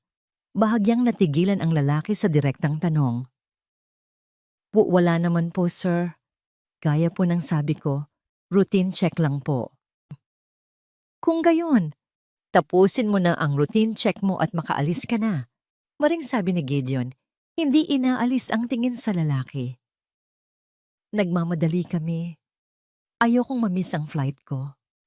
Ang tensyon sa pagitan ng dalawa ay halos nahihipo. Ngunit sa huli, ang lalaki ang unang umiwas ng tingin. Yumuko ito ng bahagya. Masusunod po, senyor. Pasensya na po sa abala. Mabilis na pumasok ang lalaki sa mansyon habang si Gideon ay suminyas kay Liwayway na sumakay na sa nakahandang sasakyan. Walang nagsalita sa kanila hanggang sa makalayo sila sa Villa Esmeralda. Doon lang bumuga ng isang malalim na hininga si Gideon. Ang isang butil ng pawis ay tumulo mula sa kanyang sentido. Ang biyahe patungong Batangas ay tahimik at puno ng kaba. Ang bawat kotseng sumusunod sa kanila ay tila ang itim na kotse ni Arturo. Nang sa wakas ay marating nila ang abandonadong daungan, isang matandang lalaki na may balbas at kulubot na balat dahil sa sikat ng araw ang naghihintay sa kanila, si Mang Berto. Handa na ang lahat, sabi nito. Itinuturo ang isang maliit, ngunit matatag na bangkang demotor. Habang bumibiyahe sila sa madilim na karagatan, tanging ang ugong ng makina at ang paghampas ng mga alon ang maririnig. Nakaupo si Liwayway sa isang sulok. Mahigpit ang kapit sa gilid ng bangka. Tumingin siya kay Gideon. Nakatayo ito sa may unahan, nakatingin sa kadiliman, na para bang sinusubukang aninagin ang isang bagay na 8 taon na niyang hinahanap. Ang hangin ay malakas, ginugulo ang kanyang mamahaling damit at buhok, ngunit hindi nito natinag ang kanyang paningin. Sa liwanag ng buwan nakita ni Liwayway ang pananabik, ang takot, at ang pag-asa na naglalaban-laban sa kanyang mukha. Matapos ang tila walang katapusang paglalayag, isang anino ng isang isla ang unti-unting nabuo sa abot-tanaw. Habang papalapit sila, nagsimulang makita ni Liwayway ang mga puno ng niyog, ang puting buhangin at ang makapal na gubat. Ito na ang Isla Hiraya. Nang tumapak ang kanilang mga paa sa dalampasigan, isang kakaibang katahimikan ang sumalubong sa kanila. Ito ay isang paraiso na hindi pa nagagalaw ng sibilisasyon. Dito, sa gilid ng gubat, nakita ni Liwayway ang mga ito. Isang kumpol ng mga bulaklak na may kakaibang kulay lila. Eksaktong katulad ng na sa sketch, ang mga bulaklak ng Hiraya. Doon, turo ni Gideon, sa isang maliit na daanan na natatabunan ng mga halaman. Sinundan ni Liwayway si Gideon papasok sa gubat. Ang daan ay makitid at masukal. Ang huni ng mga kuliglig at ang kaluskos ng mga dahon ang tanging naririnig. At pagkatapos ng ilang minutong paglalakad, narating nila ang isang maliit na lawak. Sa gitna nito, nakatayo ang isang maliit na bahay na yari sa kahoy at kawayan. Simple, mapagkumbaba. May maliit na usok na lumalabas mula sa tsimeneya nito. May buhay dito. Huminto si Gideon. Tila biglang nawala ang lahat ng kanyang tapang. Nanginginig ang kanyang mga tuhod. Tumingin siya kay Liwayway. Ang mga mata ay puno ng tanong at takot. Paano kung galit siya sa akin? Ngumiti si Liwayway. Isang ngiting nagbibigay lakas. Isa lang po ang paraan para malaman natin. Dahan-dahang humakbang si Gideon patungo sa pinto. Itinaas niya ang kanyang kamay para kumatok. Ngunit ilang pulgada mula sa kahoy, huminto ito. Nag-alinlangan. Hindi niya kaya. Si Liwayway ang lumapit at kumatok. Isang katok. 2. 3. Isang katahimikan. At pagkatapos, narinig nila ang mga yabag sa loob. Dahan-dahang bumukas ang pinto. At doon, nakatayo ang isang babae. Mas may edad na kaysa sa larawan. May iilang guhit na ng pagod at kalungkutan sa kanyang mukha. Ang kanyang buhok ay nakatali lang ng simple. Nakasuot lang siya ng isang lumang bestida. Ngunit ang mga mata niya ay hindi nagbago. Puno pa rin ito ng liwanag, ng kabutihan, at ngayon, ng lubos na pagkabigla. Si Tala. Napako ang tingin niya kay Gideon. Walang salitang lumabas sa kanilang mga bibig. Tanging ang kanilang mga mata ang nag-usap. Isang pag-uusap na puno ng 8 taon ng pangungulila, ng sakit, ng pagsisisi, at ng isang pag-ibig na hindi kailanman namatay. Ang mga luha ay nagsimulang mamuo sa mga mata ni Tala. Ganoon din kay Gideon. Dahan-dahan, humakbang si Gideon palapit. Itinaas niya ang kanyang kamay, nanginginig, at marahang hinaplos ang pisngi ni Tala na para bang sinusigurado kung ito ay totoo at hindi isang panaginip. Tala, bulong niya, ang pangalan ay tila isang dasal. Hindi na nakapagsalita si Tala. Isang hikbi ang kumawala sa kanyang lalamunan. At pagkatapos ay yumakap siya ng mahigpit kay Gideon. Ibinuhos ang lahat ng sakit at pangungulila na kinimkim niya sa loob ng napakahabang panahon. Gumanti ng yakap si Gideon, mas mahigpit pa, na para bang ayaw na niyang pakawalan pa itong muli. Tumalikod si Liwayway, pinipigilan ang sariling mga luha upang bigyan sila ng sandali. Ang sandaling iyon ay para lang sa kanilang dalawa. Matapos ang ilang minuto, nang bahagyang kumalma na ang lahat, humiwalay si Tala sa pagkakayakap. Tumingin siya mula kay Gideon patungo kay Liwayway. Paano niyo ako nahanap? Tanong din niya. Ang boses ay garalgal pa rin. Mahabang kwento. Sagot ni Gideon. Ang mahalaga, nandito na kami. Aalis na tayo rito. Itatama na natin ang lahat. Umiling si Tatala. Isang bagong kislap ng determinasyon ang lumitaw sa kanyang mga mata. Hindi lang tayo alis, Gideon. Lalaban tayo. Pumasok siya sa loob ng bahay at bumalik na may dalang isang maliit na hard drive. Nasa akin ang lahat. Bawat dokumento, bawat testimonya, lahat ng ebidensya para pabagsakin si Arturo at ang Pharmalife. Isang nangiti ng pag-asa ang gumuhit sa labi ni Gideon. Ngunit agad itong napawi nang makita niya ang biglang pagbabago sa mukha ni Tala. Ang determinasyon ay napalitan ng takot. Pero hindi ganoon kadali. Nanginginig na sabi ni Tala. Hinawakan niya ang isang maliit na kwintas sa kanyang leeg. Isang kwintas na ibinigay ni Gideon sa kanya noon. Alam kong may tracker dito. Maliit. Pero alam kong nilagyan niya ito bago ako umalis. Hindi ko lang magawang tanggalin. Isang paraan para masigurado niyang hindi ako tatakas. Napatingin si Gideon at Liwayway sa isa't isa. Ang realisasyon ay parang isang malamig na tubig na ibinuhos sa kanila. Ibig sabihin, bulong ni Liwayway. Tumingin si Tala sa kanila. Ang mga mata ay puno ng pangamba. Ibig sabihin, alam niyang may dumating. Alam niyang narito kayo.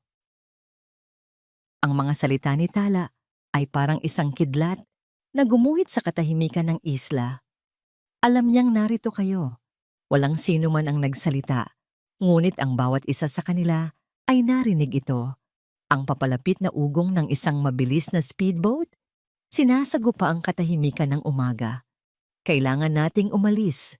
Ngayon na. Sigaw ni Gideon. Hinila ang kamay ni Tala. Hinawakan naman ni Tala ang kamay ni Liwayway. Ang kanilang muling pagsasama ay biglang naging isang desperadong pagtakas. Saan tayo pupunta?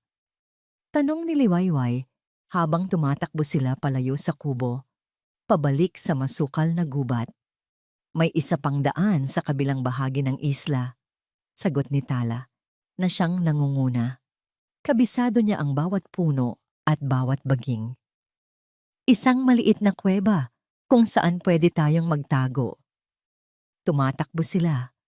Ang kanilang mga paa ay lumilikha ng ingay sa mga tuyong dahon. Ang mga sanga ay humahampas sa kanilang mga mukha. Ang kanilang paghinga ay mabilis at mababaw, isang halo ng pagod at matinding takot. Sa likuran nila, papalakas ng papalakas ang ugong ng speedboat. Ilang minuto na lang, darating na sila. Hawakan mo ito, Gideon! Sabi ni Tala. Iniaabot ang maliit na hard drive kay Gideon habang patuloy sila sa pagtakbo. Ano man ang mangyari, huwag mong bibitawan yan. Iyan ang buhay ko. Iyan ang kalayaan ni Lino. Hinawakan ni Gideon ang hard drive na para bang iyon ang pinakamahalagang bagay sa mundo. Walang mangyayari sa'yo, Tala. Pangako. Ngunit ang mga pangako ay madaling bitawan sa liwanag at mas madaling mabasag sa dilim ng kagubatan. Nang marating nila ang dalampasigan sa kabilang dulo ng isla, doon nila nakita ang bangka ni Mang Berto. Maliit at tila nag-iisa sa malawak na karagatan. Ngunit bago pa man sila makarating dito, isang anino ang humarang sa kanilang daan. At pagkatapos ay isa pa at isa pa. 5 lalaking nakaitim, matitipuno ang katawan, ang lumabas mula sa likod ng mga puno. At sa gitna nila, dahan-dahang lumakad papalabas mula sa dilim ang isang pamilyar na figura, nakasuot ng puting polo. Ang buhok ay perpektong nakasuklay at may isang ngiti sa labi na kayang magpayelo ng dugo. Si Arturo Valderrama. Gideon, kaibigan ko, sabi ni Arturo. Ang boses ay puno ng sarkasmo habang pumapalakpak ng dahan-dahan. Ang galing! Isang grand reunion, nakakataba naman ng puso. Humarap siya kay Tala. Ang kanyang mga mata ay nagliliyab sa isang nakakatakot na kombinasyon ng pagnanasa at galit. At ikaw, mahal kong Tala, na-miss kita. Ang ganda mo pa rin, kahit na medyo magulo ang ayos mo. Hayop ka, Arturo! Sigaw ni Gideon. Humakbang pasulong para protektahan si Tala, ngunit agad siyang pinigilan ng 2 tauhan ni Arturo. Tumawa si Arturo, isang tawang malamig at walang kagalakan. Ako ba ang hayop, Gideon? O ikaw? Ikaw ang nagtago sa kanya rito. Ikaw ang nagkaila sa kanya sa sarili mong anak. Ako. Ako lang naman ang tumutulong na ayusin ang mga gusot na ginawa mo. Hindi mo kami matatakot, Arturo. Sagot ni Tala, ang tapang ay nangingibabaw sa kanyang takot. Nasa amin ang lahat. Lalabas din ang katotohanan. Katotohanan? Muling tumawa si Arturo. Lumapit ito kay Gideon na pilit na nanlalaban sa pagkakahawak ng mga tauhan nito. Ito ba ang sinasabi ninyong katotohanan? Sa isang mabilis na kilos, dinukot ni Arturo ang hard drive mula sa kamay ni Gideon. Hindi! Sigaw ni Gideon, ngunit huli na ang lahat. Itinaas ni Arturo ang hard drive. Pinaglaruan ito sa kanyang mga daliri na parang isang simpleng laruan. 8 taon. 8 taon ng pagtitiis. 8 taon ng pag-iipon ng basura. Lahat para lang dito? At sa harap nilang lahat, ibinato ni Arturo ang hard drive sa isang malaking bato. Isang malakas na kalabog. Ang plastik na pambalot ay nabiyak at ang maliliit na piraso ng teknolohiya sa loob ay nagkawatak-watak. Ang 8 taon ng ebidensya, ng pag-asa, ng sakripisyo, naging alikabok sa loob lang ng isang segundo. Isang sigaw ng kawalan ng pag-asa ang kumawala kay Tala. Si Gideon naman ay napaluhod, ang lakas ay tila tuluyang nawala sa kanyang katawan. Talo na sila. Ang lahat ng kanilang pinaghirapan ay nawala sa isang iglap. Huwag kang mag-alala, Tala, sabi ni Arturo, habang sinisenyasan ng kanyang mga tauhan na kunin si Tala. Hindi kita sasaktan. Sa katunayan, aalagaan pa kita. Magkakaroon tayo ng maraming oras para mag-usap. Gideon, liwayway! Sigaw ni Tala, habang pilit siyang kinakaladkad ng mga lalaki patungo sa speedboat. Tala!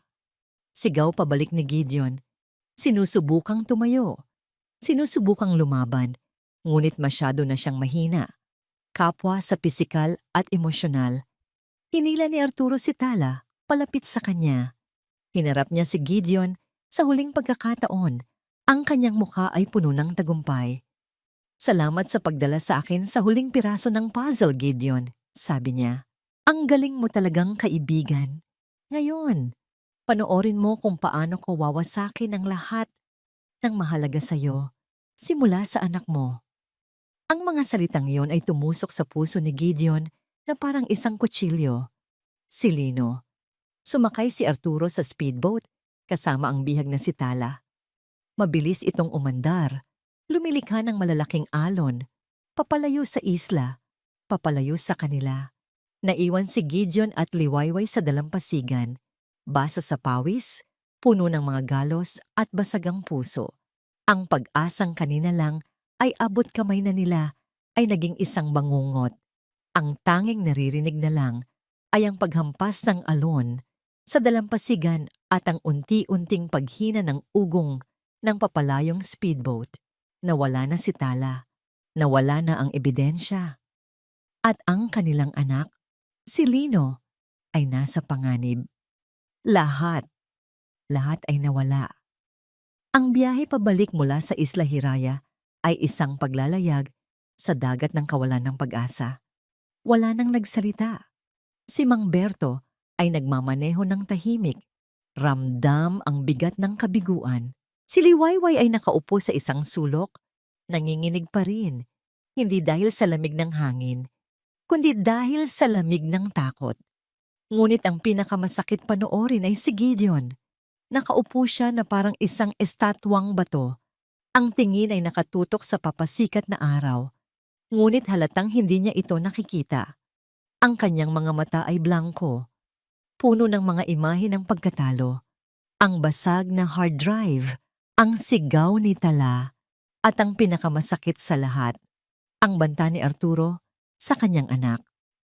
Simula sa anak mo. Ang mga salitang yon ay umuulit-ulit sa kanyang isipan na parang isang sirang plaka. Bawat ulit ay mas masakit kaysa sa nauna. Nabigo siya. Bilang asawa, nabigo siya. Bilang ama, nabigo na naman siya. Nang sa wakas ay makarating sila sa Pampang, halos hindi na makatayo si Gideon. Ang lahat ng lakas ay tila sinipsip mula sa kanyang katawan. Tinulungan siya ni Liwayway na makasakay sa kotse. Anong gagawin natin, sir? Basag ni Liwayway sa katahimikan habang bumibiyahe sila pabalik sa Maynila. Ang kanyang boses ay puno ng pag-aalala. Umiling si Gideon. Wala na. Wala na tayong magagawa. Nakuha na niya ang lahat. Ang tanging magagawa ko na lang ay ibigay ang gusto niya, ang kumpanya, ang pera, lahat, para lang huwag niyang galawin si Lino. Ang pagsuko sa boses ni Gideon ay masakit pakinggan. Ang leon ay nawalan na ng ngipin at pangilid. Hindi po pwede, mahinang sagot ni Liwayway. Kung gagawin niyo po yan, habang buhay na kayong magiging bihag niya, habang buhay na kayong matatakot. Ano pa bang pag-asa ang natitira, Liwayway? Halos pasigaw na, sabi ni Gideon. Ang pighati ay nagiging galit na. Nakita mo, sinira niya ang lahat sa harap natin. Katahimikan. Tanging ang tunog ng makina ng kotse ang maririnig. Pinunasan ni Liwayway ang kanyang mga luha. Kailangan niyang maging matatag. Para sa kanila, para kay Tala, para kay Lino. Sinubukan niyang mag-isip. Pilit niyang binalikan ang lahat ng nangyari. Bawat detalye, bawat salita. Si Ma'am Tala, sabi niya, biglang may naisip. Madiskarte po siyang tao, hindi ba? Matalino, maingat. Hindi po ako makapaniwala na ilalagay niya ang 8 taon ng kanyang buhay sa iisang hard drive lang. Tumingin si Gideon sa kanya, walang emosyon. Anong punto mo? Naalala ko po ang sinabi niya noon sa diary. Lagi kang gumawa ng kopya ng mga pinakamahalagang bagay. Baka lang po, meron pa. Isang maliit na kislap ang gumuhit sa mga mata ni Gideon, ngunit agad din itong nawala. Saan? Saan naman niya ilalagay? Hinalughog na ng mga tao ni Arturo ang buong mansyon noon. Walang nakita. Isang lugar na hindi nila may isip. Sagot ni Liwayway, ang kanyang utak ay mabilis na nag-uugnay ng mga bagay-bagay. Isang lugar na laging nasa harap lang natin. Nang makarating sila sa Villa Esmeralda, madaling araw na. Tahimik ang lahat. Dumiretso sila sa salas. Sa gitna ng dilim, tanging ang malaking larawan ni Tala ang tila may sariling liwanag. Ano ang ginagawa natin dito? Tanong ni Gideon. Pagod na. Ang huling baraha, sir, sabi ni Liwayway. Lumapit siya sa painting. Tumingala siya sa nakangiting mukha ni Tala. Naalala niyo po ba ang nakasulat sa likod ng frame? Kumunot ang noo ni Gideon. Kung saan namumulaklak ang hiraya. Pagpapatuloy ni Liwayway. Akala ko po ang ibig sabihin noon ay ang Isla Hiraya. Pero paano kung may dalawa itong kahulugan? Ano ang ibig mong sabihin? Ang Hiraya ay hindi lang pangalan ng isla, sabi ni Liwayway. Ito rin ang pangalan ng bulaklak. Ang bulaklak na itinuturo ni Lino. Ang bulaklak na nakapinta mismo sa larawan. Dahan-dahan, nauunawaan na ni Gideon. Ang lugar kung saan namumulaklak ang Hiraya ay hindi lang ang isla. Bulong ni Liwayway, ang kanyang boses ay nanginginig sa excitement. Ito rin, mismo ang painting. Sa tulong ni Gideon, maingat nilang ibinaba ang mabigat na painting mula sa pagkakasabit nito sa pader. Sa unang tingin, wala silang nakitang kakaiba. Isang ordinaryong pader lang, ngunit hinawakan ni Liwayway ang bahagi ng pader kung saan nakatapat ang pininturahan ng mga bulaklak ng Hiraya. Kumatok siya. Isang tunog na iba. Hindi solid. May laman sa loob. Gamit ang isang maliit na letter opener mula sa kalapit na mesa, sinundot ni Gideon ang isang manipis na siwang sa pagitan ng wallpaper. At doon, tumambad sa kanila ang isang maliit na bakal na pinto ng isang safety deposit box na nakabaon sa pader. Nagkatinginan sila. Halos hindi makapaniwala. Ang kombinasyon, tanong ni Gideon. Nag-isip si Liwayway. Kailan po ang kaarawan ni Lino? Sinabi ni Gideon ng petsa. Mabilis na ipinasok ni Liwayway ang mga numero. Isang pag-click, dahan-dahang bumukas ang maliit na pinto. At sa loob, nakapatong sa isang pulang telang velvet, ay isang bagay na halos nagpatalon sa kanilang mga puso sa tuwa. Isang maliit, itim na USB flash drive. Hawak-hawak ni Gideon ang USB na parabang ito ang banal na kopita, ang pag-asa. Hindi pa pala tapos ang laban. Ngunit ang kanilang sandali ng tagumpay ay biglang pinutol ng isang tunog. Isang tunog ng mensahe sa cellphone ni Gideon. Nanginginig niyang kinuha ito mula sa kanyang bulsa. Isang mensahe mula sa isang hindi kilalang numero. Isang litrato. Binuksan niya ito. Ang kanyang dugo ay tila nagyelos sa kanyang mga ugat. Ang USB na hawak niya ay halos mahulog mula sa kanyang kamay. Ang litrato ay kuha sa loob mismo ng Villa Esmeralda. Sa kusina, si Lino, at sa likod ng kanyang anak, nakatayo ang isa sa mga tauhan ni Arturo na nakita nila kaninang umaga. Ang kamay nito ay nakahawak sa balikat ni Lino at ang mukha ay may isang ngiting demonyo. Ang litrato ni Lino ay isang bombang sumabog sa gitna ng kanilang munting tagumpay. Ang USB sa kamay ni Gideon ay biglang naging napakabigat. Ang halaga nito ay tila nawalan ng saysay sa harap ng direktang banta sa buhay ng kanyang anak. Nasa loob siya ng bahay, bulong ni Gideon. Ang boses ay puno ng takot at galit. Paano? Ang security? May tiwala po kayo sa kanila, kaya hindi na po nila kailangang magtago. Sabi ni Liwayway, ang isip ay mabilis na tumatakbo. Sir, kailangan po nating mag-isip. Huwag po tayong padalos-dalos. Ngunit huli na. Muling tumunog ang telepono ni Gideon. Isang tawag. Ang pangalan ni Arturo Valderrama ang lumabas sa screen. Sinagot ito ni Gideon. Ang panga ay matigas sa galit. Arturo. Gideon, aking kaibigan. Sabi ng boses sa kabilang linya. Masayang masaya. Nagustuhan mo ba ang munting regalo ko? Isang paalala lang na kahit nasaan ka, abot kamay ko pa rin ang lahat ng mahalaga sa'yo. Anong kailangan mo? Mariing tanong ni Gideon. Simple lang. Narinig ko ang chismis. Tila may isang kopya pa pala ng mga dokumento ni Tala. Ibigay mo sa akin yon. Magkita tayo sa lobby ng Pharmalife Tower. Ikaw lang mag-isa. Ibigay mo sa akin ang USB at ipapangako kong walang mangyayaring masama sa bata. Ganoon lang kadali. At paano ako makakasiguro? Wala kang kasiguruhan, Gideon. Tumawa si Arturo. Iyon ang punto. Nasa akin ang lahat ng baraha. Hihintayin kita sa loob ng 1 oras. Ibinaba ni Arturo ang tawag. Napasabunot si Gideon sa kanyang buhok. Isang bitag. Alam niyang isa itong bitag. Kung ibibigay niya ang USB, mawawala na ang lahat ng pag-asa nilang makamit ang hustisya. Kung hindi naman, si Lino ang mapapahamak. Muli, pinapipili siya sa pagitan ng katotohanan at ng kanyang anak. May plano po ako, biglang sabi ni Liwayway.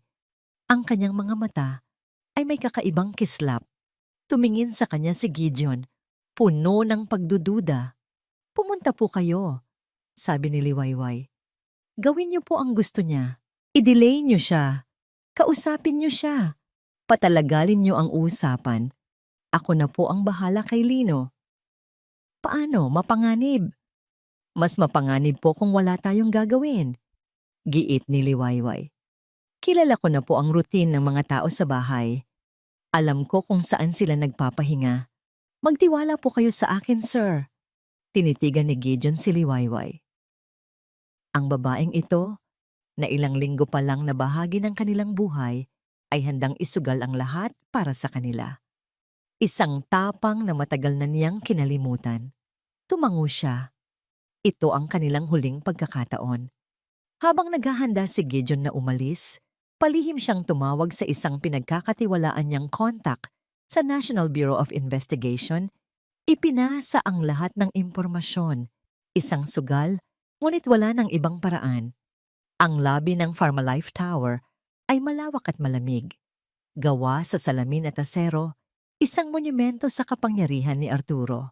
Nakaupo ito sa isa sa mga leather na sofa, nag-aantay na parang isang gagambang nag-aabang sa kanyang sapot. "Dumating ka," sabi ni Arturo, hindi na nagulat. "Nasaan ang anak ko?" agad na tanong ni Gideon. "Relax. Ligtas siya." Ngumisi si Arturo. "Nasa mabuting mga kamay. Ngayon, nasaan na ang akin?" Inilabas ni Gideon ang USB at ipinatong sa mesang salamin sa pagitan nila. Ngunit hindi niya ito binitawan. "Bago yan, gusto kong malaman. Bakit, Art? Magkaibigan tayo. Magkapatid ang turingan natin." Sumandal si Arturo. Ang nangisi ay napalitan ng isang pait. "Pagkakaibigan? Yun ang tingin mo? Palagi kang nauuna, Gideon. Sa negosyo, sa buhay, palagi kang bida. At kahit si Tala, ang nag-iisang babaeng minahal ko, ikaw pa rin ang pinili niya." "Ito ba ay dahil lang doon?" Hindi makapaniwalang tanong ni Gideon. "Hindi lang iyon, Gideon. Iyon ang lahat," sagot ni Arturo. Ang boses ay tumataas. "Nang malaman kong may ebidensya siya laban sa akin, nakita ko ang pagkakataon. Isang pagkakataon na kunin ang lahat ng dapat ay sa akin. Ang kumpanya, ang respeto, at siya. Ngunit masyado siyang matigas ang ulo. Kung hindi siya mapapa sa akin, sisiguraduhin kong walang ibang magmamay-ari sa kanya." Habang nagaganap ang pag-uusap na yon, sa Villa Esmeralda, si Liwayway ay kumikilos na parang isang anino. Dahan-dahan siyang pumunta sa kusina. Nakita niya ang tauhan ni Arturo, nakatalikod, nagtitimpla ng kape. Si Lino naman ay tahimik na nakaupo sa isang sulok. Ang mga mata ay puno ng takot. Sa isang mabilis ngunit tiyak na kilos, kinuha ni Liwayway ang isang mabigat na kawali. Bago pa man makalingon ang lalaki, isang malakas na palo sa likod ng ulo ang nagpabagsak dito sa sahig walang malay. Agad na tumakbo si Liwayway kay Lino. Tinakpan ang bibig nito bago pa ito makasigaw sa gulat. "Shh, Lino. Ako to. Si Liway, ligtas ka na. Aalis na tayo." Binuhat niya ang bata at mabilis na tumakbo palabas ng mansyon sa daang alam niyang walang nakabantay. Sa Pharmalife Tower, akmang aabutin na ni Arturo ang USB. "Tapos na ang kwentuhan, Gideon. Ibigay mo na sa akin." "Hindi," sabi ni Gideon. Ang boses ay biglang naging matatag. Itinayo niya ang USB sa harap ni Arturo. "Ito ang katibayan ng kasakiman mo. Ang katapusan mo." Tumawa ng malakas si Arturo. "Katapusan ko? Lingunin mo ang paligid mo, Gideon. Ikaw ang nasa teritoryo ko. Isang tawag ko lang." Hindi na niya natapos ang sasabihin. Biglang bumukas ang lahat ng pinto ng lobby. Mga armadong ahente ng NBI, nakauniforme, ang mabilis na pumasok, ang kanilang mga baril ay nakatutok kay Arturo at sa kanyang mga nakapaligid na tauhan. Ang mukha ni Arturo ay nagbago mula sa pagiging kampante tungo sa lubos na pagkabigla at galit. "Paano? Tapos na ang laro, Arturo," sabi ni Gideon. Tumatayo. Sa gitna ng kaguluhan, isang pamilyar na boses ang sumigaw. "Gideon!" Napalingon si Gideon. Kasama ng mga ahente. Naroon si Tala. Ligtas. Ang kanyang mukha ay puno ng luha at ginhawa. Na-rescue siya mula sa isa sa mga safe house sa ni Arturo. Nagkatitigan sila sa gitna ng lobby. Ang distansya sa pagitan nila ay tila naglalaho. Ang 8 taon ng paghihintay, ng sakit, ay papalapit na sa katapusan. "Suko na!" Sigaw ng hepe ng NBI. Ngunit si Arturo, sa kanyang huling desperadong galaw, ay biglang bumunot ng baril mula sa ilalim ng kanyang coat at itinutok ito kay Gideon. "Kung babagsak ako, isasama kita."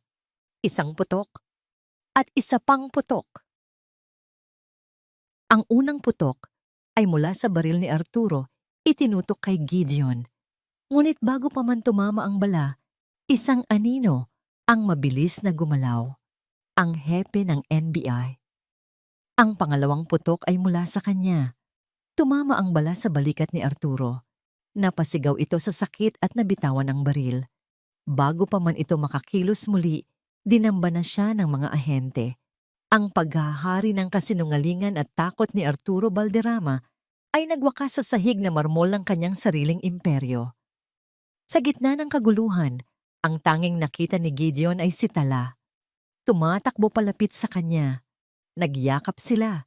Isang yakap na puno ng ginhawa, ng pasasalamat, at ng isang pag-ibig na sinubok ng panahon, ngunit hindi kailanman nagapi. Tapos na. Sa wakas, tapos na ang lahat. Makalipas ang ilang linggo, ang Villa Esmeralda ay ibang-iba na. Ang dating malamig at nakakabinging katahimikan ay napalitan na ng mga mahihinang tunog ng buhay. Ang halakhak ni Tala habang nagluluto sa kusina.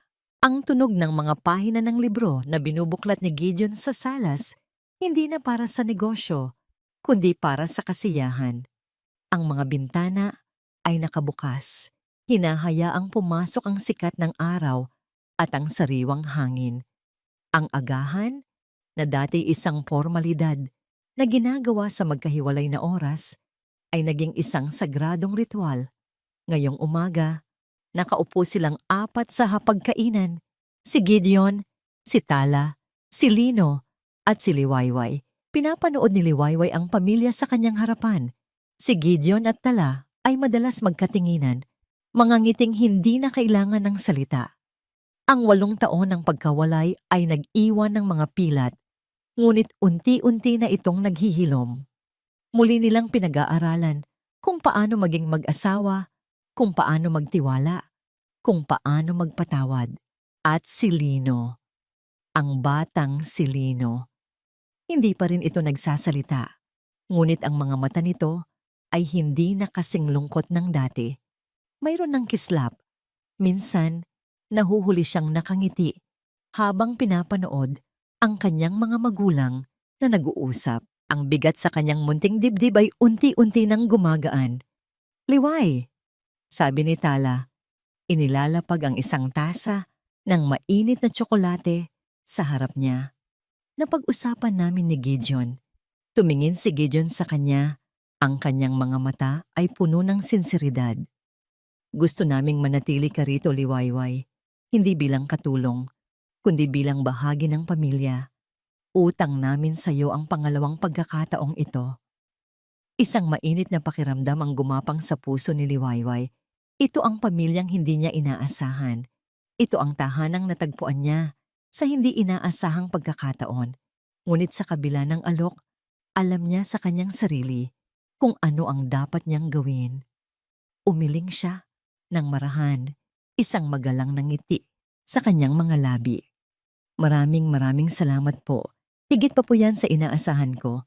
Pero kailangan ko na pong umuwi." Nakita niya ang lungkot sa mga mukha nila. "Natapos na po ang misyon ko rito." Pagpapatuloy niya, "Tinulungan niyo po akong tuparin ang pangarap ko para sa pamilya ko. Ngayon, oras na po para bumuo ako ng sarili kong kwento. Hahanapin ko po ang sarili kong hiraya." Naintindihan nila. May lungkot, ngunit may respeto. Nang hapong iyon, habang hila-hila ni Liwayway ang kanyang luma, ngunit ngayon ay mas punong bag palabas ng mansyon, lumabas ang buong pamilya Montenegro para magpaalam. Yinakap siya ni Tala ng mahigpit. "Hinding-hindi ka namin malilimutan." Bulong nito. "Mag-iingat ka, Liwayway," sabi ni Gideon. Inilahad ang kanyang kamay. Sa halip na tanggapin ito, ginawaran siya ni Liwayway ng isang magalang na pagyuko. Huli niyang nilapitan si Lino. Lumuhod siya para magpantay sila. Ang batang minahal niya na parang sarili niyang kapatid. "Paalam na, Lino," sabi niya. Hinahaplos ang buhok nito. "Maging isang mabuting anak ka, ha? At sana balang araw, marinig ko na ang boses mo." Hinalikan niya ito sa noo. Pagkatapos, tumayo na siya. Ito na ang huli. Humarap siya at nagsimulang maglakad palayo sa mansyon, palayo sa pamilyang naging bahagi ng kanyang puso. Hindi niya gustong lumingon dahil alam niyang mas mahihirapan lang siyang umalis. Ngunit isang maliit na tinig ang pumigil sa kanya. Isang tinig na matagal nang nawala. Isang tinig na halos isang himala. Salamat! Napahinto si Liwayway. Dahan-dahan siyang lumingon. Nakatayo roon si Lino. Ang mga mata ay nakatingin ng diretso sa kanya.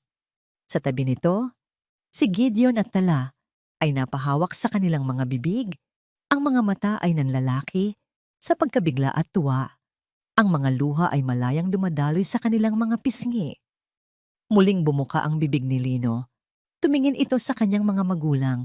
Pagkatapos ay muling ibinalik ang tingin kay Liwayway. At sa pagkakataong ito, mas malinaw, mas buo. Salamat.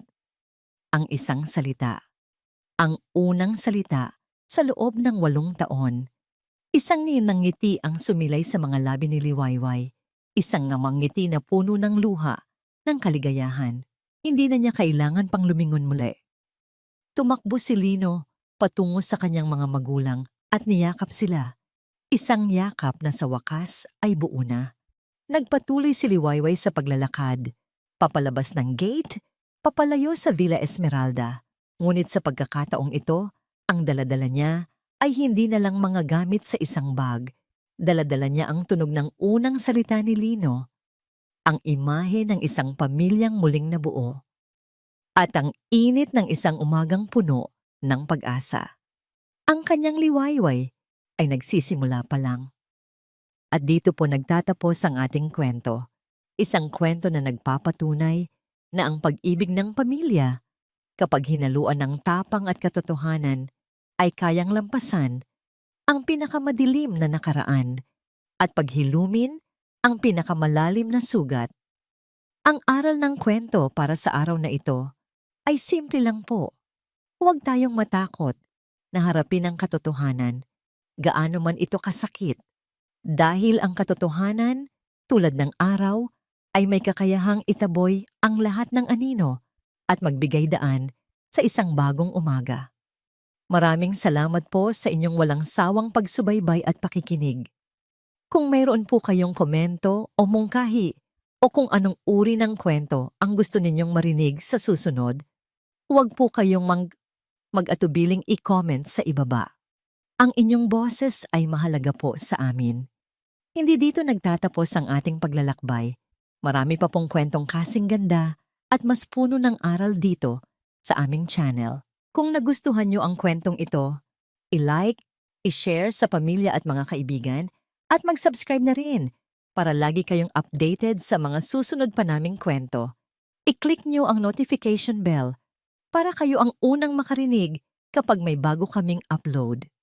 Pagpalain po kayo ng Panginoon, kayo at ang inyong buong pamilya. Hanggang sa muli,